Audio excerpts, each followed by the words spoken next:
Post थी वो as accountant थी।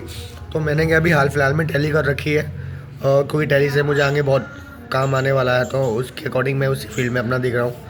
तो मैंने ऐड देखा अकाउंटिंग का है, तो मेरे मन में भी हुआ चलो अपने इंटरव्यू दे के आते हैं। तो उन्होंने मुझे बुलाया बहुत प्यार से, उन्होंने कहा थोड़ा वेट करो मैं अपना डीलिंग कर रहा हूँ ज़रा। वो अपने कस्टमर में थोड़े इन्वॉल्व हो गए, तो मैं बैठा बैठा ऑब्जर्व कर रहा था कि सोनार की दुकान पे मैं आया हूँ इंटरव्यू देने। क्यूरियोसिटी तो थी कि मैं एक गोल्ड की दुकान पे अकाउंटिंग करूँगा, सोने की दुकान पे अकाउंटिंग करूँगा बेसिकली। तो मैं बैठा रहा, ठीक है। फिर वो आए, उनके से पहले एक भैया अकाउंटिंग के लिए इंटरव्यू देने के लिए बैठे थे। काफ़ी अच्छे थे, बड़े लग रहे थे मुझे। मुझसे तो काफ़ी बड़े होंगे और एक्सपीरियंस भी मुझसे ज़्यादा ही उनको होगा। तो मैं बैठे बैठे सुन रहा था उनकी बातें, क्या चल रही हैं, क्या नेगोशिएशन हो रहा है और क्या क्या रूल है, क्या चीज़ करनी है क्या नहीं करनी, वो उनको समझा रहे थे। तो बढ़िया बैठे बैठे मस्त सुन रहा, मैं बैठे बैठे सुनता हूँ एंड उनकी बातें चल रही हैं। वो अपना पूरा प्रोसेस बता रहे हैं कि लेज़र मेंटेन करनी है आपको, स्टॉक ग्रुप्स बनाने हैं, स्टॉक आइटम्स बनाने हैं, ठीक है। आपको लेज़र मेंटेन करनी है, अपने जो एक्सपेंसिव हैं वो पूरा मेंटेन करने हैं आपको, ठीक है। और शाम को हमारा एक सीए आता है, आप पूरी पूरी फाइल आप सीए को पकड़ा देना। तो उन्होंने कहा ठीक है। फिर उन्होंने टाइमिंग बताई, सीज़न वीज़न चलता है ना, शादी वादी होगा तो 12-1 भी बज सकता है, ठीक है। तो उन्होंने पूछा आपको इससे पहले सैलरी आपको कितनी मिलती थी, तो उन्होंने बोला मुझे 18 मिलती थी, 18,000 मिलती थी मुझे वहाँ से।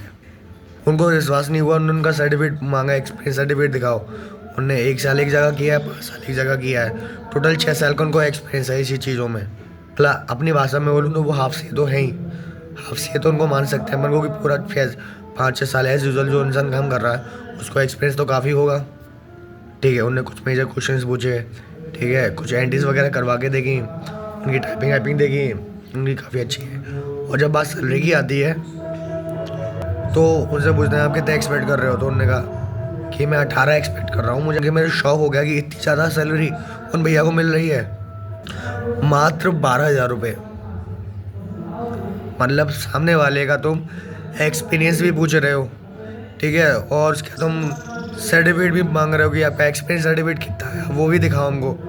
वो सन वो भी दिखा रहा है विथ प्रूफ। और तुमने उसे एंट्रीज करा के देखी, एंट्रीज भी करी हैं बिल्कुल एक्यूरेट, कि तुम्हारा आधे सीए का काम वो इंसान कर रहा है। और तुम उसकी सैलरी कितनी एक्सपेक्ट कर रहे हो, 12,000 रुपये। भाई मजदूर ले रहे हो क्या तुम, या दिहाड़ी पे रख रहे हो क्या उनको, 400 रुपये दिहाड़ी दिन का।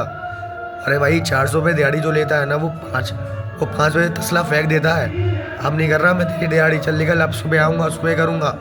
और सामने वाले की 12,000 रुपये, वो तो मेरी फट के 4 हो गई भाई कि जब तुम उसको 12 दे रहे हो तो मैं तो अभी फ्रेशर ही हूँ, मुझे कितनी दोगे। फिर वो गए, मेरा नंबर आया। अब मैं उनकी साइकोलॉजी समझ गया था कि ये क्या वक्त चोरी करने वाले हैं। तो उन्होंने कहा क्या फ्रेशर हो, मैंने कहा जी भैया फ्रेशर हूँ। और कितना टाइम हुआ आपको टैली सीखते हुए, मैंने कहा भैया मुझे टैली सीखते हुए अभी हुआ है, अभी 1 ही महीना हुआ है, ये हुए मुझे 15 दिन थे। अच्छा, फिर उन्होंने मेरा रिज्यूम लिया, मुझे टाइप करा के देखा। टाइप कराने के बाद बंदा पूछता है कि आप सैलरी कितने एक्सपेक्ट कर रहे हो, तो मैंने भी लिख दिया 10 से 12,000 रुपये के बीच में, ठीक है भाई। उन्हें तुमको फ़ोन लगाते हैं, नंबर तुम्हारे हैं ना सारे कॉन्टेक्ट, मैंने कहा जी हाँ मेरे नंबर ही हैं, दोनों मेरे नंबर हैं, आप किसी पे भी लगा देना, ठीक है। मैं चला आया। फिर मैंने बाद में ये रियलाइज़ किया जो सर पे 5-6 साल का एक्सपीरियंस है उसको तुम दिहाड़ी की तरह दे रहे हो सैलरी, और जो एक्सपीरियंस है तुम एक्सपीरियंस वालों की वैल्यू नहीं है। और मेन बात अगर तुम सब प्रेफरेंस अगर एक्सपीरियंस होल्डर की कर रहे हो तो उसके हिसाब की उसको सैलरी भी तो प्रोवाइड करो यार। 2 साल का तो चलता है, तुम 5 साल का एक्सपीरियंस मांग रहे हो सामने वाले से और उस पर है तो उसकी सैलरी उसके एक्सपीरियंस के अकॉर्डिंग ही तुम उसको नो यार, मतलब उनको नहीं देना कोई मतलब नहीं है। और हर बंदे को फ्रेशर बंदा नहीं चाहिए, हर बंदे को एक्सपीरियंस होल्डर चाहिए, कोई 5 साल का। और सैलरी के नाम पे तुम उसको क्या टोकन मनी दे रहे हो क्या यार, या दिहाड़ी के पैसे दिहाड़ी वाले भी ज़्यादा लेते हैं, ठीक है। और टाइमिंग भी थी गंदी, मतलब सुबह 11 से रात के 10 बजे तक। भाई 11 घंटे नौकरी करेगा क्या सामने वाला यार, ठीक है।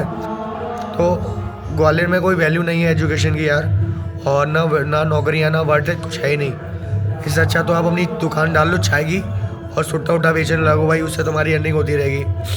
और जस्ट बिकॉज मेरी आवाज़ इतनी ख़राब इसलिए हो चुकी है क्योंकि मेरी तबीयत ख़राब चल रही है, तो मेरी आवाज़ बैठ चुकी है बुरी। आपकी बात देखूंगा तो मैं चिंदी हो गया तो नहीं जाने वाला, और बनी हो गया तो मैं इंटरव्यू देने नहीं जाने वाला। मतलब तुम इंसान से काम पूरा 12 घंटे कराने की क्षमता रखते हो और उसको सैलरी देने के नाम पे तुम्हारी मौत आ जाती है।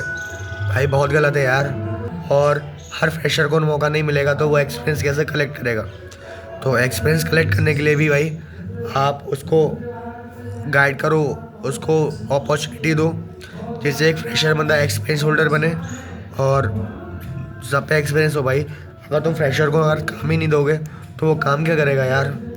तो मेरी तो यही वो है कि जितने भी जॉब देते हैं या दुकानदार हैं या इंडस्ट्रियल मैन है या ऑनर्स हैं अच्छी अच्छी कंपनी के लेवल के, तो वो फ्रेशर को भी यार चांसेस दो यार।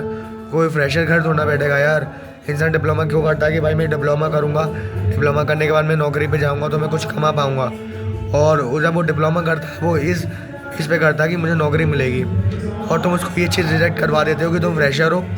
और तुम अगर फ्रेशर हो तो हम तुम्हें एक एहसान भी कर रहे हैं, तुम्हें 5,000 रुपये देंगे। मतलब सामने वाले ने 50,000 फूके अपने डिप्लोमा में, 50,000 फूके डिप्लोमा में, 5,000 की तुम्हारे नौकरी करेगा वो। क्या बिल्कुल छूतिया समझा है सामने वाले को? उसकी मजबूरियों का सही फ़ायदा उठाते हो तुम लोग। तो ये मत करो, फ्रेशर को मौका दो और एक अच्छा पे आउट दो जिससे उसका मन लगेगा और तुम्हारे लिए काम करेगा। ये मोल भाव मत क्या करो कि सब्जी अब्जी नहीं है। अगर सामने वाला सुनार के अगर सोना लेने जाएगा तो साला 1 रुपया कम नहीं करेगा, वो 1 रुपया भी रखवा लेता है। और बस सैलरी के नाम पे बात आती है तो तुम उसको ऐसे ट्रीट करते हो कि साले मैं तेरे ऊपर एहसान कर रहा हूँ, तू मेरा नौकरी कर रहा है तो मैं तेरे ऊपर एहसान कर रहा हूँ, बल्कि नहीं।